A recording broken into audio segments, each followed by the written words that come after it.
Hello दोस्तों, आप सभी लोगों का स्वागत है इंजीनियर्स आईक्यू के इस ऑफिशियल यूट्यूब प्लेटफॉर्म पर। और आज मैं एक छोटा सा सेशन लेकर के आपके सामने आया हूँ। ये सेशन, जैसा कि आप लोग जानते हैं, कि सभी लोगों को थोड़ी सी परेशानी भी है और बहुत ही थोड़ा स्टूडेंट का वर्ग ऐसा होगा जो इस चीज को लेकर के थोड़ा सा रिलैक्स होगा कि चलो यार, अभी ज्यादा टाइम मिल रहा है और तैयारी कर लें। लेकिन एक बहुत बड़ा वर्ग ऐसा भी है जो इस बात को लेकर के हैरान है कि एएलपी का भी सत्यानाश हो गया और पता नहीं आरआरबी जेई कब होगा। एग्जाम की डेट आए तो मैं पढ़ना शुरू करूं। मैं एक बात आप लोगों से कहना चाहता हूँ, बहुत ही रिक्वेस्टिंग मोड में कहना चाहता हूँ कि अगर आप लोगों की तैयारी 70-80% है तो आप ये चीज सोच रहे हैं तो आप कुछ गलत नहीं कर रहे हैं। ठीक है भाई, आप 15 से 20 दिनों में बहुत कुछ कर सकते हैं। लेकिन अगर आपकी तैयारी नहीं उस लेवल की है और अगर आप इस तरीके से सोच रहे हैं कि डेट आए, तो मैं एक बात आप लोगों को बता दूं कि आप बहुत लकी हैं कि आपका सीबीटी 2 निकला है। बहुत सारे बच्चे ऐसे हैं जिनका सीबीटी 1 भी नहीं निकला, सॉरी सीबीटी 1 निकला आप लोगों का। मेजोरिटी ऑफ द सेक्शन वो बच्चे हैं जिनका टेक्निकल बहुत अच्छा है लेकिन नॉन टेक में वो इतना अच्छा नहीं परफॉर्म कर पाए और उनका सीबीटी 1 नहीं निकला है। तो अगर आपको मौका दिया है ईश्वर ने, तो कम से कम उस मौके की कद्र करिए और प्रतिदिन मेहनत करिए और कोशिश करिए कि 8 से 10 घंटा, अगर आप एक फुल टाइम स्टूडेंट है, अगर आप कोई जॉब नहीं कर रहे हैं, तो कोशिश करिए 8 से 10 घंटा आप लगाएं और अपने स्कोर को बढ़ाएं, क्योंकि आपको भी कोई आइडिया नहीं है। देखो, वैकेंसी हमेशा जो होती है वो ढंग के उम्मीदवारों के लिए होती है और बहुत कम होती है। मान करके चलिए, आप मैं मैकेनिकल की बात करता हूँ, सपोज दैट मैकेनिकल में आपके मुंबई जोन में सबसे ज्यादा वैकेंसी है और आपका एक ही दो पोस्ट के लिए, एक ही दो कैटेगरी के लिए सपोज डेट आपका हुआ है, ठीक है, कट ऑफ के हिसाब से। तो आपको तो दिन रात मेहनत करनी है। इसलिए मेहनत करनी है क्योंकि आपको कम से कम 150 में से 120+ नंबर लाने हैं अगर आप जनरल हैं। और अगर आप कैटेगरी वाइज हैं तो 10-5 नंबर नीचे ही कर दीजिए। कोशिश करिए कि आपके नंबर 120+ आए, क्योंकि 120+ आएंगे तो उसके बाद आप श्योर हो जाएंगे, फिर आपको कुछ भी नहीं करना। एक बार आपका रिटर्न निकल गया तो मेडिकल और डीवी तो आप कर ही लोगे भाई, वो तो नॉर्मल सी बात है, कोई इतना टफ नहीं होता है। तो इस वीडियो में मैं आप लोगों को ये बताना चाहता हूं कि यार देखो, थोड़ा बहुत अगर आप लोगों ने 1-2 दिन वेस्ट भी कर दिए हैं एलपी वाली न्यूज सुन करके, तो कोई बात नहीं, फिर से आप लग जाइए। ये वीडियो आप जब देख रहे हैं उसके 10 मिनट बाद से पढ़ाई करना शुरू कर दीजिए। बिल्कुल टेंशन मत लीजिए मोटिवेशन की। देखो, एग्जाम तो होना है तो तय है, तो सार्वभौमिक सत्य है, एग्जाम तो होगा। ऐसा नहीं एग्जाम टलता रहेगा, टलता रहेगा, टलता रहेगा। आज अगर मार्च में नहीं हुआ, जिसके चांसेस बहुत कम है, तो अप्रैल में होगा।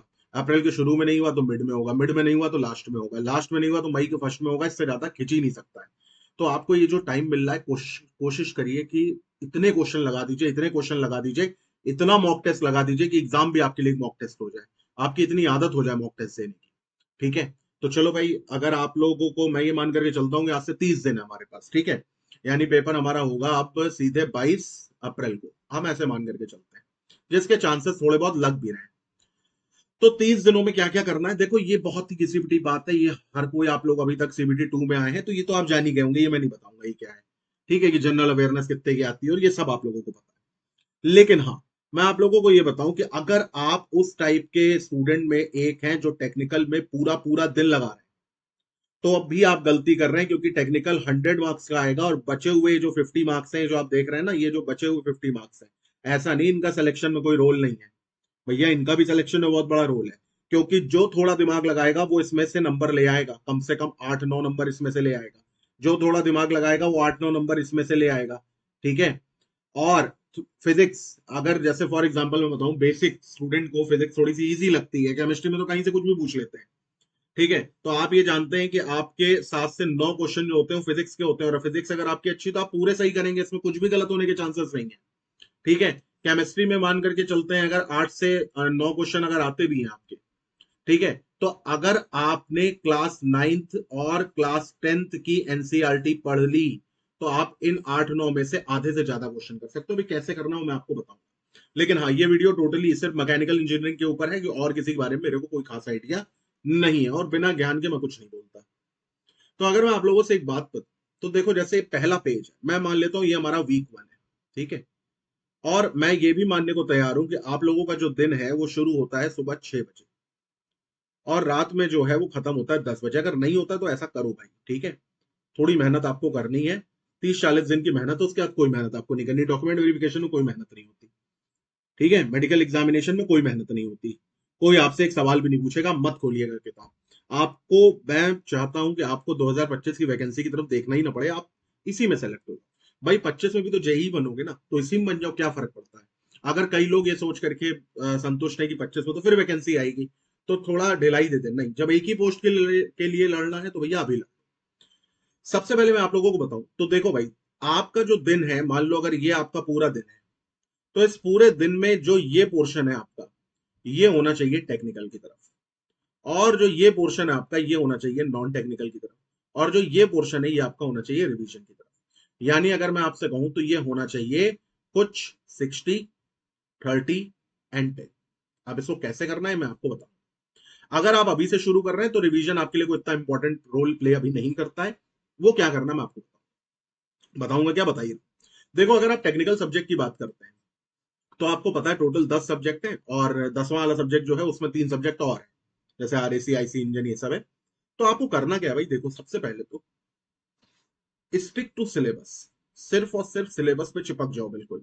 ना कुछ एडिशनल देखना है, ना कुछ एडिशनल आपको सोचना है। ठीक है।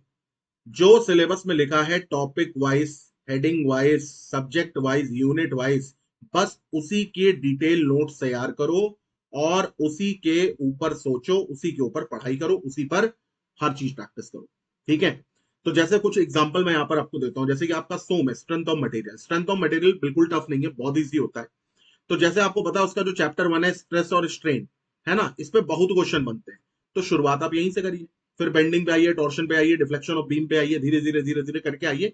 ठीक है। लेकिन आप शुरू करिए, आप कोशिश करिए कि जैसे अगर आप, मैं ये मान करके चलता हूँ इस समय आपका 40% सिलेबस हो चुका है, ये 40+ वालों के लिए वीडियो है। अगर आप बिल्कुल जीरो पे हैं तो भाई फिर बहुत मुश्किल है आपके लिए कर पाना।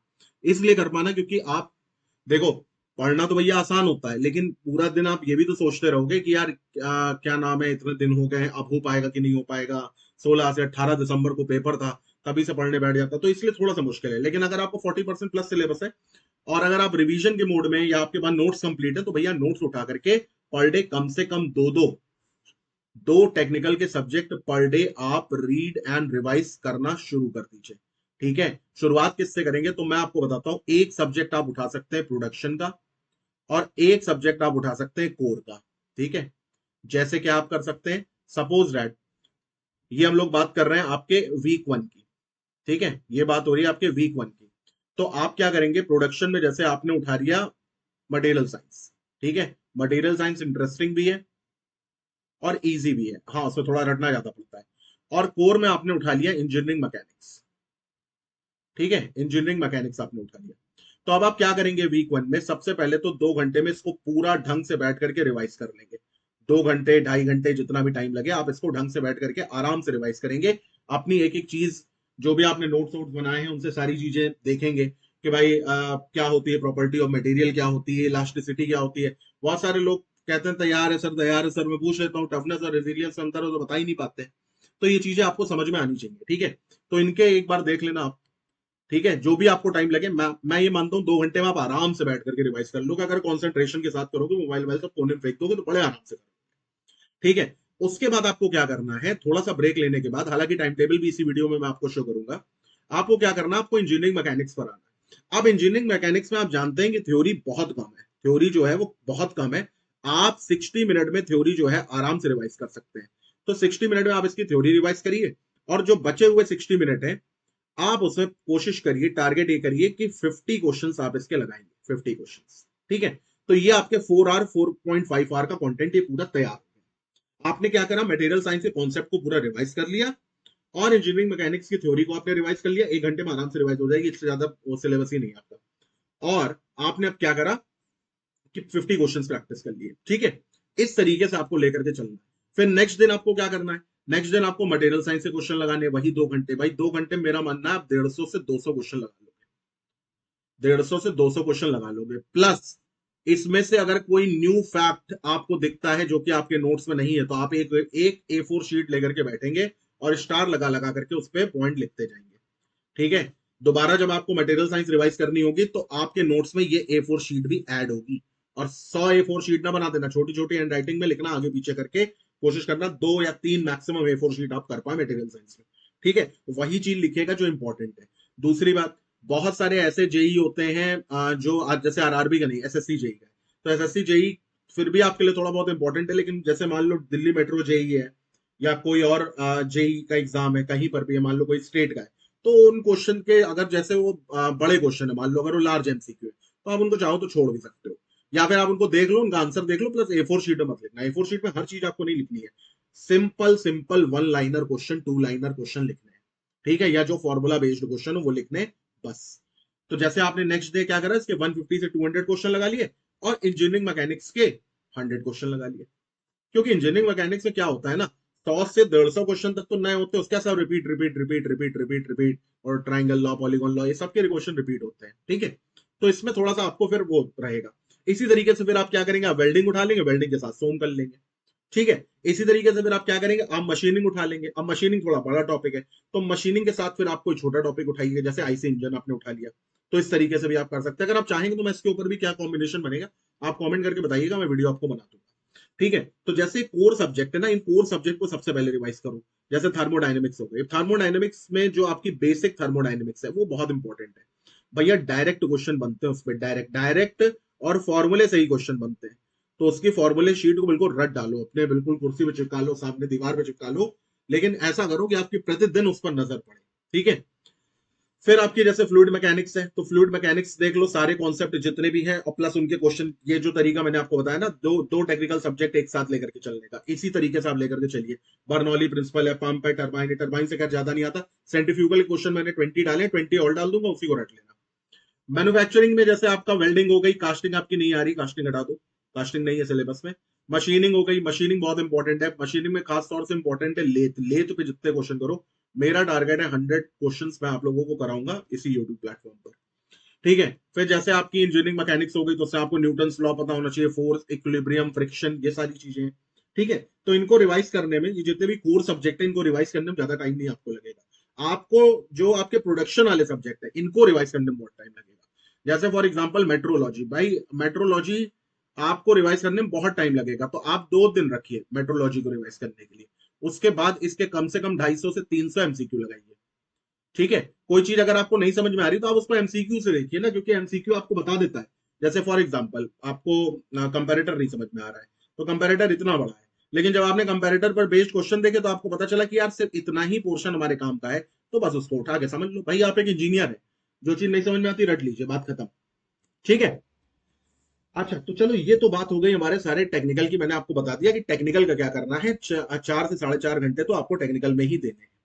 अब बात आती है नॉन टेक की, क्या नॉन टेक हम आखिरी में करें? नहीं, नॉन टेक हमें आखिरी में नहीं करना है।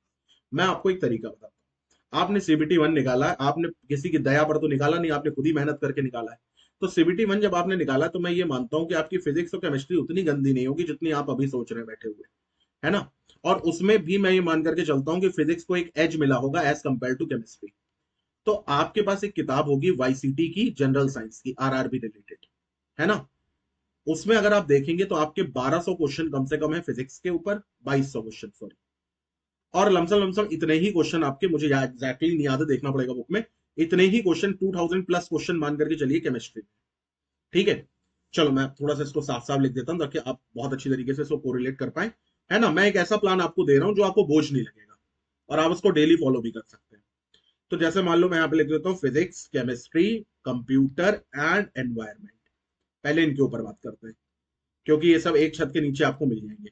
तो जो ये आपके यूथ की वाली जनरल साइंस वाली जो किताब है आपकी, आप उसमें देखिए फिजिक्स, केमिस्ट्री, कंप्यूटर, एनवायरमेंट सब आपको दे रखा है। तो इसमें भी आप देखेंगे 2000 प्लस क्वेश्चन है, इसमें भी आप देखेंगे 2000 प्लस क्वेश्चन है, इसमें आप देखेंगे 700 प्लस क्वेश्चन है, 700 से 800 के बीच में, और समथिंग समथिंग इसमें भी 700 तक ही क्वेश्चन। अब आपको करना क्या है, आपको एक काम करना है, आपको नेक्स्ट 2.5 घंटे का एक स्लॉट लेना है, ठीक है। नेक्स्ट 2.5 घंटे का एक स्लॉट आपको लेना है। अब वो टुकड़ों में लो कि एक साथ लो, आपके ऊपर है। सबसे पहले आपको कोशिश करनी है फिजिक्स, केमिस्ट्री और एनवायरमेंटल और कंप्यूटर, ये आपके ऊपर है, ठीक है। फिजिक्स के आपको 100 क्वेश्चन डेली प्रैक्टिस करने, केमिस्ट्री के आपको 100 क्वेश्चन डेली प्रैक्टिस करने, कंप्यूटर और एनवायरमेंट में जैसे सपोज दैट आपने पहले कंप्यूटर लिया, तो कंप्यूटर के आपको 100 क्वेश्चन डेली प्रैक्टिस करने। ये 300 क्वेश्चन है, और ये 300 क्वेश्चन करने में आपको 2 घंटा बहुत ज्यादा लगेंगे, ठीक है। इसलिए क्योंकि आप देखेंगे ना, यूथ में क्वेश्चन रिपीट बहुत होता है, बहुत रिपीट होता है। तो कई कई बार ऐसा होता है कि पता चला 1 से लेके 51 तक करने में टाइम लगा, 51 से देखा 67 तक का बहुत सारे क्वेश्चन रिपीट हो रहे हैं, तुरंत आप झट से क्रॉस करके, ठीक है। अच्छा, कहानी अब यहीं पे नहीं होती है खत्म। एक काम आपको और करना है, आपको एक कॉपी लेनी है, ठीक है, और उस कॉपी के ऊपर लिख दो नॉन टेक। एक रजिस्टर ले लो A4 शीट का बिना लाइन का, और उस पर लिख दो नॉन टेक। ठीक है, उसको 3 या 4 पार्ट में बांट दो। सबसे पहला सेगमेंट उसमें बनाओ फिजिक्स का, ठीक है, उसमें रखिए कम से कम 30 पेजेस तो रखिए कम से कम। और जो इन 100 क्वेश्चन में जो भी आपको इंपॉर्टेंट फॉर्मूले, कोई मान लो इंपॉर्टेंट फॉर्मूला आपको समझ में आ गया, जैसे आपको वर्क का फॉर्मूला समझ में आ गया, वर्क डन का, ठीक है, क्या होता है FGH होता है, ठीक है, या WD कॉस थीटा होता है। तो ये सब चीजें जो आपको समझ में आ रही है ना, वो इंपॉर्टेंट फॉर्मूले आप लिखिए, वर्क के हो गए, ग्रेविटेशन का हो गया, मैग्नेटिज्म का हो गया, लाइट का हो गया, ठीक है। तो जितने भी इंपॉर्टेंट फॉर्मूले हैं वो आपको लिखने, प्लस कुछ इंपॉर्टेंट फैक्ट, जैसे वर्क डन कब जीरो होता है, भाई बहुत सारी सिचुएशन में घुमा करके पूछता है, आप नहीं समझ पाओगे, ठीक है। और वर्क अगर परपेंडिकुलर है फोर्स के तो क्या होगा, पैरेलल है तो क्या होगा, अपोजिट है तो क्या होगा। तो ये सारी चीजें जो कॉस थीटा की वैल्यू के ऊपर डिपेंड करती हैं। तो ये जितने भी इंपॉर्टेंट फॉर्मूले और इंपॉर्टेंट फैक्ट हैं ये आपको लिखने हैं, किसमें, इसी कॉपी में। फिर इतने पन्ने छोड़ने के बाद अगले 30 पन्ने केमिस्ट्री को दे दीजिए, ठीक है। ये प्रैक्टिकल अप्रोच मैं आपको बता रहा हूँ, बोर नहीं होंगे इसको करने में। 100 क्वेश्चन भैया केमिस्ट्री में बैठ जाओ, केमिस्ट्री में फिजिक्स से थोड़ा ज्यादा टाइम लगेगा, ठीक है। और उसके बाद आप कंप्यूटर उठा लीजिए, तो कंप्यूटर के 100 क्वेश्चन करिए। तो जब आप इस तरीके से करेंगे तो आप देखेंगे कि 20 दिनों में तो आपका ये सारी चीजें हो जाएंगी, प्लस 7 दिनों में कंप्यूटर हो जाएगा और 7 दिनों में ये हो जाएगा, ठीक है। ये 20 दिन जो मैंने बोले हैं, 20 दिन में ही 7 दिन आएंगे। भाई शुरू के 7 दिन में आप 700 क्वेश्चन कर लोगे, फिर अगले 7 दिन में आप एनवायरमेंट के 700 क्वेश्चन कर लोगे। क्योंकि देखो अगर आप थ्योरी पढ़ोगे तो थ्योरी पढ़ के आप हो जाओगे पागल, क्योंकि भाई देखो थ्योरी की ना कोई शुरुआत है और ना कोई अंत है, ये पॉइंट है, कहाँ शुरू हुआ कहाँ खत्म हुआ किसी कुछ नहीं होता। तो आप एक क्वेश्चन लगाइए, क्वेश्चन से आपके इतने फैक्ट तैयार हो जाएंगे, इतने फैक्ट तैयार हो जाएंगे कि आपको भी लगेगा हाँ यार जो पूछना है पूछ लो, ठीक है। अच्छा, बाकी अगर आपको किसी टॉपिक में कोई प्रॉब्लम आती तो आप क्लास 10th और 9th और 10th की एनसीईआरटी ले सकते हैं, 11th 12th में आपको आने की जरूरत ही नहीं पड़ेगी, ठीक है। 9 10th ही मोर देन इनफ है, ठीक। हाँ, एक टॉपिक ऐसा है जो अगर आप चाहें तो आप उसके बारे में डिटेल पहले पढ़ाई कर सकते हैं, वो है लाइट। लाइट के बारे में आप थोड़ा सा चाहें तो किसी का 1 या 2 घंटे का कोई वीडियो हो तो उसको देख लेना एक बार, क्योंकि लाइट में बहुत सारे फॉर्मूले होते हैं। लाइट में जैसे कब कहाँ पर क्या क्या बनेगा, क्या रिफ्लेक्शन है क्या रिफ्रैक्शन है, तो ये सब चीजें आप देख लें, ठीक है। बाकी मैं आपसे कहूंगा ही नहीं कि आप अलग से ऑपरेटिंग सिस्टम पढ़िए, एमएस ऑफिस पढ़िए, पोल्यूशन कंट्रोल पढ़िए, नहीं, आप बस यही काम करिए, यही आपके लिए मोर देन, यही अगर आप करेंगे ना तो आपका काम बन जाएगा, आपको कॉन्फिडेंस आने लगेगा। तो ये काम कोशिश करिए कि ये काम आपको डेली करना है, ये कोई वीक वीक नहीं, ये 3 वीक में आपका ये काम कंप्लीट हो जाए, 3 वीक में आप नॉन टेक कर लोगे, फिर अगले 10 दिन में क्या करना है भी मैं आपको बताऊंगा, ठीक है। चलो, तो ये तो माना मैंने, वीक में आपको पहले वीक में ये काम करने शुरू कर देना है, ठीक है। अच्छा, दूसरा वीक जब आपका आएगा, या चलो मैं ये मान करके चलता हूँ, वीक वीक छोड़ो, आप आ जाओ स्टेप नंबर 2, है ना, वीक वीक का टेंशन ही छोड़ो। क्योंकि मुझे नहीं पता ना ये जो काम आप कर रहे हैं नॉन टेक, दो टेक्निकल सब्जेक्ट आप एक साथ लेकर के चल रहे हैं, और फिर नॉन टेक के आप क्वेश्चन लगा रहे हैं, तो ये अगर आप पूरे महीने भर भी करेंगे तो भी आपका काम वाम चल जाएगा। लेकिन फिर भी मैं आप लोगों को बता दूं कि जो नेक्स्ट हमारा पार्ट होता है वो क्या होता है। अब नेक्स्ट पार्ट में हमें क्या करना है, टेक्निकल का रिवीजन तो हम लोगों ने कर लिया, अब हमें क्या करना है, अब हमें टेक्निकल में वो चीजें रिवाइज करनी है जो पूछी ही पूछी जाती है। और हम लोगों ने इतने पीवाईक्यूज लगाए कि हमको समझ में तो आ गया कि भैया क्या पूछी जाती है। तो जैसे हमने देखा कि न्यूमेरिकल आते हैं स्ट्रेस और स्ट्रेन के ऊपर, तो सबके फॉर्मूले याद कर लो, है ना, कितने कांस्टेंट होते हैं इलास्टिक वो देख लो। बेंडिंग मूवमेंट पर क्वेश्चन आता है, तो बेंडिंग मूवमेंट के जितने भी टाइप होते हैं, कहां कहां पर लोड लगने पे क्या होता है, ठीक है, कौन सी बीम पर किस तरीके से लोड लगता है, और एसएफडी बीएम। अब आपको सिर्फ क्या करना है, अब आपको स्पेसिफिक रिवीजन करना है। अभी तक हम क्या कर रहे थे, हम जनरल रिवीजन कर रहे थे, अब हम क्या कर रहे हैं, अब हम स्पेसिफिक रिवीजन कर रहे हैं। यानी जो चीज की आने की उम्मीद है उसको इतनी बार पढ़ेंगे, इतनी बार पढ़ेंगे कि बिल्कुल याद हो जाए। सिमिलरली थर्मोडायनेमिक्स में अब हम देखेंगे, अभी तक तो हम हर चीज पढ़ लेते लेकिन अब हम देखेंगे ग्राफ कैसे बन रहा है, ठीक है। अब हम देखेंगे आपका ये जितनी भी साइकिल है इनके ऊपर, इनमें कितने प्रोसेस होते हैं ना, पूछ लेता ना कार्नोट साइकिल में कितने प्रोसेस होते हैं। तो ये सारी चीजें अब हम इनके इंपॉर्टेंट पॉइंट लिखना है कि ना, कुछ नहीं है, बस इनको अब हम देखेंगे। यानी यहां से क्या होगा, अभी तक तो हम लोगों ने जनरल रिवीजन करा जो हर बच्चा कर रहा था, अब हम स्पेसिफिक रिवीजन करेंगे ताकि इससे हमारे मार्क्स बूस्ट होंगे, 110% बूस्ट होंगे। आप चाहो तो वो करके देख लेना, मॉक लगा करके देख लेना, ठीक है। सिमिलरली काम आप करेंगे फ्लूइड मैकेनिक्स और मैन्युफैक्चरिंग, जो जितने इसमें आप उतने मैंने लिखे, बहुत सारी चीजें हो सकती है आप करेंगे, ठीक है। सारी ऊट पटांग के क्वेश्चन भी आप इसमें ऐड ऑन कर सकते हैं, यानी कि जो आपको लगता है कि भैया आ सकते हैं, ठीक है। तो ये काम आप करेंगे, प्लस नॉन टेक में आप क्या करेंगे, भाई देखो डेली आप वो 100 100 100 100 क्वेश्चन तो कर रहे हैं, एक समय ऐसा आएगा कि आपका कंप्यूटर और आपका ईवीएस जो है वो खत्म हो जाएगा, है ना? बिल्कुल एक समय ऐसा आएगा। फिर आपको करना है करंट अफेयर्स की शरण में आना है। कोई भी यूट्यूब वीडियो उठा लो जिन्होंने क्या कराए हो, 2024 के करंट अफेयर्स कराए, और उनके इंपॉर्टेंट फैक्ट लिखना शुरू कर दो, A4 शीट में लिखना। इंपॉर्टेंट फैक्ट A4 शीट में लिखना शुरू कर दीजिए। क्योंकि जो आपका ये जो सब्जेक्ट होता है ना, ये वाला आपका ये जो सब्जेक्ट है ना, जनरल अवेयरनेस, इसमें मान करके चलिए 50% प्लस आपका करंट अफेयर्स है, और बाकी में फिर आपका हिस्ट्री, ज्योग्राफी, सिविक्स, ये सब है। ठीक है, तो आप क्या करिए, आप करंट अफेयर्स पढ़ना शुरू कर दिए 2024 के। ठीक है, क्योंकि देखो आपका कंप्यूटर और ईवीएस तो हो ही चुका है, और ये आपका 100 क्वेश्चन फिजिक्स के और 100 क्वेश्चन केमिस्ट्री के भी हो ही रहे हैं। ये भी एक ना एक दिन 20 दिन में खत्म ही हो जाएंगे, 20 में 21 22 दिन में ही खत्म ही हो जाएंगे आपके। तो अब आप करंट अफेयर्स के ऊपर पढ़ सकते हैं। प्लस आपको क्या करना है, आपको टेक्स्ट बुक का सब्सक्रिप्शन आपके पास होगा, नहीं है तो ले लो। ठीक है, टेक्स्ट बुक के सब्सक्रिप्शन में आपको जाना है, और वहां पर आरआरबी जेई में आपको जाना है, आरआरबी जेई में आपको मैकेनिकल पर जाना है, और मैकेनिकल में जाकर के फिर आपको सब्जेक्ट वाइज में जाना है, और सब्जेक्ट वाइज में जाकर के फिर आपको ईवीएस के जितने, ईवीएस माने एनवायरमेंट, एनवायरमेंट के जितने भी उसमें वो हैं, क्या नाम है, टॉपिक वाइज टेस्ट हैं, वो सारे आपको देने। प्लस जो आपके सही हो रहे हैं बहुत अच्छी बात है, जो नहीं सही हो रहे हैं, आपने ये कॉपी तो बनाई हुई है ना, इस कॉपी के ईवीएस सेगमेंट में उनको पॉइंट बना करके नोट कर दीजिए। हाँ, कभी कभी कुछ क्वेश्चन इतने बढ़िया होते हैं, जैसे ओजोन कौन से लेयर ऑफ एटमोस्फेयर में पाई जाती है, प्लस उसी के बारे में आप देखेंगे तो बहुत सारी चीजें लिखी होती हैं, तो उनको भी पॉइंट बना करके लिख लो, अगर आपको इंपॉर्टेंट लग रहे हैं तो। अगर नहीं इंपॉर्टेंट लग रहे हैं तो फिर कोई बात नहीं। ठीक है, तो यहां पर क्या करना है, आपको करंट अफेयर्स के ऊपर फोकस करना है। कंप्यूटर एंड एनवायरमेंट हमारा 14 दिन में हो चुका है।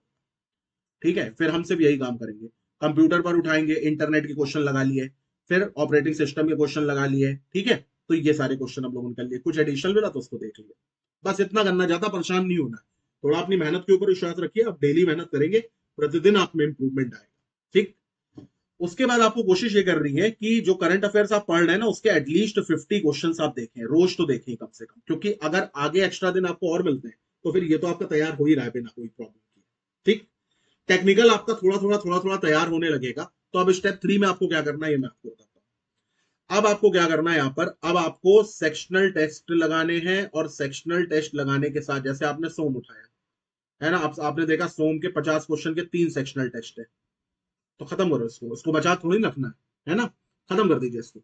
50 क्वेश्चन के 3 सेक्शनल लगाइए, और उसके बाद सीधे कूद करके आ जाइए किसी प्रोडक्शन के टॉपिक के ऊपर, जैसे वेल्डिंग पर आ गए। अब वेल्डिंग के आपने देखा, वेल्डिंग के क्या नाम है, 40 क्वेश्चन के 2 सेट है, तो 80 क्वेश्चन लगा डालिए एक साथ। जो चीज नहीं समझ में आ रही, A4 शीट तो आप बना ही रहे, उसमें एडिशन करके लिखते जाइए। ठीक है, हर चीज नहीं लिखनी है।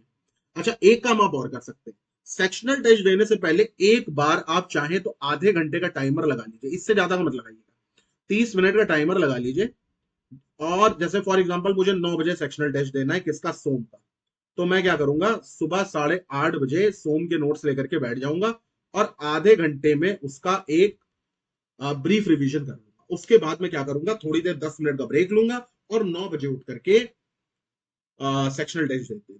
ठीक है, तुरंत खत्म करके तुरंत पेपर नहीं देना, 10 मिनट का थोड़ा सा ब्रेक लीजिए, डीप ब्रीथिंग करिए, थोड़ा बाहर टहलिए, जो भी आपको करना हो करिए। ठीक है, तो ये काम आप कर सकते हैं, ये काम आप वीक 3 में आप शुरू कर सकते हैं। ठीक है, जितने भी सेक्शनल टेस्ट है उन सबको खत्म करो, वेल्डिंग है, सोम है, फ्लूइड मैकेनिक्स है, जो नहीं समझ में आ रहा रट डालो उनको उठा करके। ठीक है, प्लस आपको फुल लेंथ टेस्ट भी शुरू कर देने हैं टेक्निकल के, और ये आपको शुरू करने हैं 4th वीक में, इनको मैं अगले उसमें बताऊंगा आपको, इसमें बता दूंगा अभी मैं। ठीक है, चल, नॉन टेक्निकल में आपको क्या करना है, मैं ये मान करके चलता हूँ तीसरा हफ्ता है, तो फिजिक्स आपका हो चुका होगा, केमिस्ट्री आपका हो चुका होगा, कंप्यूटर आप कर चुके हैं, ईवीएस आप कर चुके हैं। अब आप इसकी जगह पे डेली क्या कर रहे हैं, तो आप डेली कर रहे हैं करंट अफेयर्स कर रहे हैं। ठीक है, तो ये काम आपका जो चल रहा है उसको बिना छेड़े भैया करते रहना, 2024 करंट अफेयर लंबे हैं, छोटे नहीं। तो अब आपको क्या करना है, ये जो A4 शीट जो आप लोगों ने अपना रजिस्टर बनाया था ना नॉन टेक का, अब इसको उठा करके रिवाइज करना शुरू कर दो। याद रखना, ये भैया नियम है कि 4 पन्ने लिखने में आपको 40 मिनट लगते हैं, रिवाइज करने में आपको 10 मिनट लगते हैं, इससे ज्यादा नहीं लगते। तो मैं ये मानता हूं कि आप 2 घंटे में इसका प्रॉपर रिवीजन कर लेंगे। ना 2 घंटे तो चलो 3 घंटे कर लोगे, लेकिन अब क्योंकि आप डेली पढ़ रहे हो, तो हर दिन थोड़ी 3 घंटे लोगे। पहले दिन 3 घंटे लिए, दूसरे दिन 3 घंटे लिए, फिर आपने 2 घंटा 40 मिनट लिए। एक समय ऐसा आएगा आप 1.5 घंटे में सब कुछ रिवाइज कर लोगे। ठीक है, तो ये भैया डेली बेसिस पे करते रहना, चाहे मॉर्निंग करो, इवनिंग करो, नून करो, जो मर्जी हो तब करो। ठीक है, तो ये काम आपको करना है।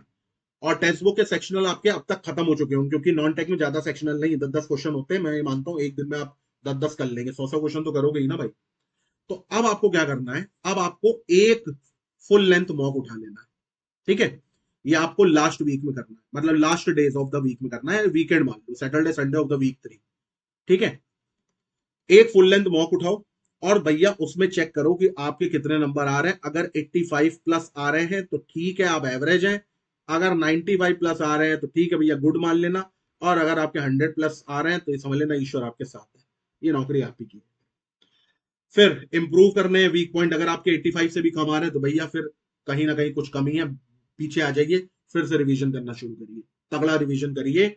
आप कहीं ना कहीं कुछ गलती कर रहे हैं। और टेक्निकल के, अब आपको क्या करना है, टेक्निकल के अब रिवीजन रिवीजन तो आप सब कर ही चुके हैं, ठीक है। तो अब आप क्या करेंगे, अब आप टेक्निकल के 100 एमसीक्यू डेली लगाएंगे। बल्कि 100 तो बहुत कम है, मैं ये कहूंगा आप 500 एमसीक्यू डेली लगाएंगे। कैसे करना है, जो यूथ वाली किताब है आपके पास, है ना, फिर से उसके क्वेश्चन उठाना शुरू कर दो भाई। क्वेश्चन को ऐसा थोड़ी ना होता है एक बार लगा लिया दोबारा नहीं लगाएंगे, ठीक है। और कृपया करके किताब में अपने गोदागादी मत करिएगा, पेंसिल से टिक मत लगाइए, ठीक है। या आप लगाना हो तो बहुत हल्के हल्के लगाइए, क्योंकि अभी आपको दोबारा भी इसको पढ़ना है। तो आप क्या करेंगे, आप कोई भी 3 नॉन टेक्निकल के सब्जेक्ट उठाएंगे। जैसे आप क्या करिए, प्रोडक्शन के 2 उठा लीजिए और कोर का 1 उठा लीजिए। तो 150 क्वेश्चन इसके लगाइए, 150 क्वेश्चन इसके लगाइए, 150 क्वेश्चन इसके लगाइए। बस बहुत सारे रिपीट होंगे, पता नहीं चलेगा आपको टाइम का, ठीक है। धीरे धीरे धीरे धीरे आप देखेंगे कि आपका बहुत कुछ इंप्रूव हो रहा है। याद रखिएगा, अगर कोई चीज का कॉन्सेप्ट पढ़ने का डिटेल में आपके पास टाइम नहीं है तो कोई बात नहीं, आप उसके ऊपर 50 एमसीक्यू लगा लीजिए, आपको वो समझ में आ ही जाएगा। है, क्वेश्चन से भी कॉन्सेप्ट तक पहुंचा जा सकता है। आप इंजीनियर हैं, भूल जाते हैं आप बार बार ये बात। तो जो भी भैया आप लोगों ने शॉर्ट नोट्स बनाए, फॉर्मूले बनाए हैं, उनका नित्य प्रतिदिन चौथे हफ्ते के बाद से आपको उनका रिवीजन करना है। हाई वेटेज पीवाईक्यू सब आपको पता चल चुके होंगे, उनका रिवीजन आपको करना है। ये 1 महीने की जर्नी आपको बहुत ऊपर पहुंचा देगी अगर आपने टाइम टू टाइम सारी चीजें करी। हाई स्कोरिंग टॉपिक जो साइंस और इल्म है, तो ये मैं मान करके चलता हूं कि आपका जो A4 शीट वाला जो रजिस्टर था, आपने उसको अभी तक पढ़ पढ़ के चार्ट डाला होगा और डेली आप उसको पढ़ भी रहे होंगे, तो भी कोई दिक्कत नहीं है ना। ये नंबर आपके बढ़ ही रहे होंगे। प्लस आप सेक्शनल भी लगा ही रहे हैं, किससे, टेक्स्ट बुक से। सेक्शनल जो मैंने आपको बताया था ना कि कंप्यूटर का खत्म करना है, ईवीएस का खत्म करना है, फिर फिजिक्स पे आ जाओ, केमिस्ट्री पे आ जाओ, ठीक है। सब बचा करके नहीं रखने, क्योंकि ये सब जितना जल्दी आप खत्म करेंगे तभी तो फिर आप उस पे आएंगे ना, जनरल अवेयरनेस पे। आप जनरल अवेयरनेस के हिस्ट्री के टेस्ट लगाइए। अब आप कहो सर हमको हिस्ट्री आती नहीं, कोई बात नहीं, सबमिट कर दो, 10 क्वेश्चन होंगे, रट डालो उठा के, जो इंपॉर्टेंट लगे उसके नोट्स बना, ठीक है। इसी तरीके से फिर पॉलिटी पर आओ, हिस्ट्री, पॉलिटी और ज्योग्राफी, ये 3 कर लो। बाकी अगर आपको इकोनॉमिक्स नहीं करनी है, टाइम तब तक नहीं बचता है मान लो, तो हटा दो, मत करो यार, एक आधा क्वेश्चन आएगा छोड़ देना, वो भी शायद आए ना आए, ठीक है। लेकिन हाँ, पॉलिटी में कुछ चीजें इंपॉर्टेंट होती हैं जो आप अपने मन से भी आपको पता होंगी, जैसे कुछ आर्टिकल बहुत इंपॉर्टेंट होते हैं, है ना। फिर कौन सी चीज कहां से ली गई, प्रियम्बल कहां से लिया गया, फंडामेंटल राइट कहां से ली गई, फंडामेंटल ड्यूटी कहां से ली गई, ठीक है। डीपीएसपी क्या होता है, अच्छा प्रेसिडेंट क्या होता है भैया, प्रेसिडेंट को कौन निकालता है, इंपीचमेंट ऑफ प्रेसिडेंट कौन करता है, प्राइम मिनिस्टर को कौन निकालता है, सुप्रीम कोर्ट के चीफ जस्टिस को कौन निकालता है, हाई कोर्ट के चीफ जस्टिस को कौन निकालता है, किसकी सीएम की कितनी उम्र होनी चाहिए, ये सब चीजें हैं। तो ये कोई भी आप या तो वीडियो किसी 2x की स्पीड पे लगा करके देख लेना, या तो जैसा आपको मन करे वैसा कर लेना, ये ऑप्शनल है, अगर आपके पास टाइम बचे तो करिए। जैसे ही चौथा हफ्ता 1 महीना आपका कंप्लीट हो जाता है, ये सारी चीजें आप कर लेते हैं। डेली 2 मॉक टेस्ट लगाइए फुल लेंथ के, फुल लेंथ के 2 मॉक लगाइए। एक लगाइए मॉर्निंग में, सुबह जल्दी, जितना जल्दी लगाएंगे, मान लीजिए 8 से 9:30 आपने लगाया, और दूसरा लगाइए भैया शाम को 4 से 5:30 लगाइए। ये आपकी मर्जी, जब लगाइए, रात में मत लगाना, क्योंकि रात में लगाओ तो एनालाइज कब करोगे। तो जो इनकरेक्ट क्वेश्चन है उनको आप रिवाइज करिए, जितने ज्यादा मॉक हो सकते हैं उतने ज्यादा मॉक लगाइए। मैं तो पूरी उम्मीद करता हूं कि आप टेक्स्ट बुक पूरा खत्म कर डालेंगे, उसके बाद एसएससी जेई पे आ जाइए टेक्स्ट बुक के, और उसके क्वेश्चन को जल्दी से सबमिट कर दीजिए भाई। उसमें आपको रैंक थोड़ी लानी है, आप एसएससी की तैयारी थोड़ी कर रहे हैं, अगर कर रहे हैं तो बात अलग है। और उसके बाद भैया उसके क्वेश्चन एंड आंसर देखना शुरू कर दीजिए, वरना किसी और कंपनी की टेस्ट सीरीज खरीद लीजिए, सस्ती आ रही है, अब तो बहुत सस्ती आ रही है, और वहां से आप मॉक लगाना शुरू कर। जितने मॉक आप लगाएंगे, अगर एग्जाम से पहले आप 15,000 एमसीक्यू करके चले गए ना टेक्निकल के, और ये बहुत ज्यादा नहीं है, ये आपको लगते हैं बहुत ज्यादा, आप 450 से डिवाइड करके देख लेना, ठीक है। और प्लस आप मॉक भी लगा रहे हो, तो धीरे धीरे करके सारी चीजें हो ही जाएंगी यार। अभी 1 महीने से भी ऊपर का टाइम है, और पूरी उम्मीद है कि इतना टाइम तो आप लोगों को मिलेगा ही मिलेगा। एक शेड्यूल मैंने बनाया, और ये कोई उम्मीद मैं नहीं करता हूँ कि आप इसको फॉलो ही करेंगे, लेकिन हाँ, क्योंकि हवा में ना बात हो, इसलिए मैं आप लोगों को बताता हूँ कि अगर आप 6 बजे से 10 PM तक का आप अपना टाइम को डिवाइड करने के तैयार है, और ये टाइम वही डिवाइड कर पाएगा जो फुल टाइम स्टूडेंट है। जो वर्किंग प्रोफेशनल है उनके लिए मैं कुछ नहीं कह सकता, मुझे नहीं पता उनकी क्या नौकरी क्या शिफ्ट है। तो सपोज दैट अगर आप 6 बजे भी उठते हैं तो उठते ही ना पढ़ने बैठ जाइए, ये बहुत खराब चीज होती है, क्योंकि आप सुस्ती में रहेंगे और फिर ताकेंगे कि 3 घंटा हो जाए तो लो फिर सो ले, है ना। तो कोशिश करिए कि कम से कम एटलीस्ट 30 मिनट की आप एक्सरसाइज जरूर करें, ठीक है। अब वो कुछ भी हो सकता है, अगर आपको लगता है कि आप जिम जाके जल्दी आ सकते हैं तो जाइए, ऐसा ना हो 6 बजे जाए तो 8 बजे आए, बॉडी सीबीडी टूब के बाद ही बन जाएगी। लेकिन करियर अभी बनाना बहुत जरूरी है। तो कोई लाइट एक्सरसाइज करिए, मेडिटेशन करिए, या 2-3 सेट अगर आप योगा के भी कर सकते हैं तो वो भी मोर देन इनफ है, ठीक है। उसके बाद एक टेक्निकल सब्जेक्ट उठा लीजिए, जो मैंने आपको बताया था ना सबसे पहले। मान लीजिए आपको प्रोडक्शन में आपको लगता है ना रटना ज्यादा, तो आप प्रोडक्शन का उठा लीजिए, ठीक है। फिर आप क्या करेंगे, भाई खाना तो खाएंगे ही, तो आप अपना आधे घंटे का नैप ले सकते हैं, आपको जो मर्जी हो, चाय दूध जो भी आपको पीना हो पिए। और उसके बाद आप टेक्निकल सब्जेक्ट 2 उठाइए। अब इसमें आप चाहें तो उसके डायरेक्ट एमसीक्यू पर भी आ सकते हैं, वरना आप चाहें तो रिवीजन पर भी आ सकते हैं। क्योंकि देखो अगर आप कोर सब्जेक्ट उठाएंगे ना, कोर में क्या है ना, 2-3 पन्ने के ही आपके नोट्स होते हैं फाइनल वाले। तो वो आपको आधा घंटा 1 घंटा में आप रिवाइज कर सकते हैं उनको। उसके बाद आप एमसीक्यू लगाना शुरू कर सकते हैं, सब मैं बता चुका हूँ कैसे करना है। फिर उसके बाद आप यहाँ पे उठाइए, जैसे इन्होंने यहाँ पे जनरल अवेयरनेस और करंट अफेयर्स दिया, तो आप करंट अफेयर जनरल अवेयरनेस भी उठा सकते हैं, प्लस आप नॉन टेक का पीसी, जैसे मान लो आप यहाँ पे सोचे कि हमारे पास 1.5 घंटा है, तो मैं फिजिक्स के 100 क्वेश्चन लगाऊंगा, 100 क्वेश्चन केमिस्ट्री के लगा लूंगा, तो ये काम कर लीजिए। फिर उसके बाद आप देखो, जैसे लास्ट के टाइम पर अगर आप आएंगे तो लास्ट के टाइम पे क्या करना, आप मॉक टेस्ट लगाइए, वरना मैं आपसे कहूंगा अगर आपको मॉक टेस्ट लगाने में प्रॉब्लम हो रही है तो आप मिक्स लगाइए, आप मिक्स क्वेश्चन कर लीजिए। मिक्स क्वेश्चन का मतलब आप 150 एमसीक्यू कर लीजिए, मतलब 150 एमसीक्यू कर लीजिए, ठीक है। 150 एमसीक्यू में मिक्स कर, भाई 10 क्वेश्चन आपने मशीनिंग के कर लिए, 10 क्वेश्चन आपने वेल्डिंग के कर लिए, 10 क्वेश्चन आपने मेट्रोलॉजी के कर लिए, 10 क्वेश्चन आपने थर्मोडाइनमिक्स से कर लिए, इस तरीके से कर लो, ठीक है। वरना कोई भी एक मॉक हो उसको आप क्या नाम है सबमिट कर दीजिए, और सबमिट करने के बाद फिर आप उसका डिटेल एनालिसिस कर लीजिए। बहुत सारे तरीके होते हैं, ठीक है। दोपहर में इतना हैवी खाना नहीं खाना है कि आप सो जाएं 2 घंटे के लिए, नहीं, लाइट खाना खाइए, हो सके तो चावल स्किप कर दीजिए। फिर उसके बाद जो भी आप लोगों ने पढ़ाई करी है भाई उसको एनालिसिस करिए, रिवाइज करिए। शाम का समय सबसे अच्छा होता है रिवीजन करने के लिए।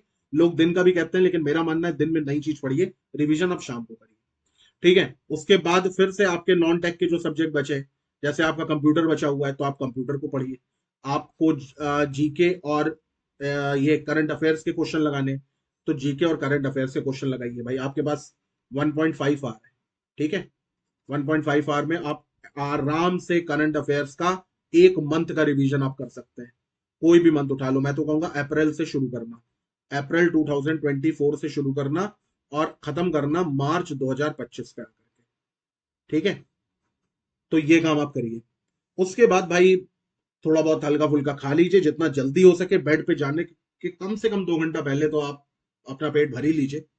और उसके बाद जो भी आप लोगों ने पूरा दिन पढ़ा है उसको बैठ करके आप रिवाइज करिए, जो भी आप लोगों ने पूरा दिन पढ़ा, जो भी आपने मॉक टेस्ट लगाया उसकी फिर से एक बार एनालिसिस करिए, ठीक है।